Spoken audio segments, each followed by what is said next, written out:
മതന്യൂനപക്ഷങ്ങളുടെ സംരക്ഷണം ഉറപ്പുവരുത്തുന്നതിൽ കേന്ദ്ര സർക്കാർ കാണിക്കുന്ന അനാസ്ഥ അവരെ അരക്ഷിതാവസ്ഥയിലേക്ക് തള്ളിവിടുന്നു. ഈ സാഹചര്യത്തിൽ മതനിരപേക്ഷ നിലപാടിൽ ഉറപ്പിച്ചു നിർത്തി അവർ നേരിടുന്ന പ്രശ്നങ്ങൾക്ക് പരിഹാരം കാണാനാണ് മാസിക തുടങ്ങുന്നതെന്ന് CPM പറയുന്നു.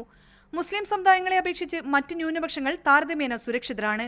അതുകൊണ്ട് തന്നെ മാസിക ശ്രദ്ധ കേന്ദ്രീകരിക്കുന്നത് മുസ്ലിം സമുദായത്തെയാണ്.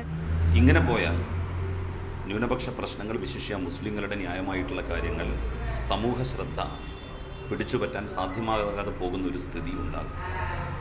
ആ ഒരു സാഹചര്യം ഉണ്ടാകരുത് എന്നുള്ളത് കൊണ്ടാണ് CPIM-ന്റെ ഇടതുപക്ഷ പാർട്ടികളുടെ അംഗീകാരത്തോടും അവരുടെ ഒരു പ്ലാറ്റ്ഫോമിൽ, സെക്കുലർ പ്ലാറ്റ്ഫോമിൽ ഇത്തരം വിഷയങ്ങൾ അവതരിപ്പിക്കപ്പെടുകയും പൊതുസമൂഹത്തിലേക്ക് അത് കൊണ്ടുവരികയും ചെയ്യേണ്ടതുണ്ട്. CPM ജനറൽ സെക്രട്ടറി പ്രകാശ് കാരാട്ടാണ് മാസികയുടെ പ്രകാശനം നിർവഹിക്കുക. ഗുജറാത്ത് വംശഹത്യയുടെ ഇരയായ കുത്തുബുദ്ദീൻ അൻസാരി മാഗസിൻ ഏറ്റുവാങ്ങും. തുടർന്ന് നടക്കുന്ന ന്യൂനപക്ഷം, മതനിരപേക്ഷത, വർഗീയ ഫാസിസം എന്ന സെമിനാർ ഷബ്നം ഹാഷ്മി ഉദ്ഘാടനം ചെയ്യും.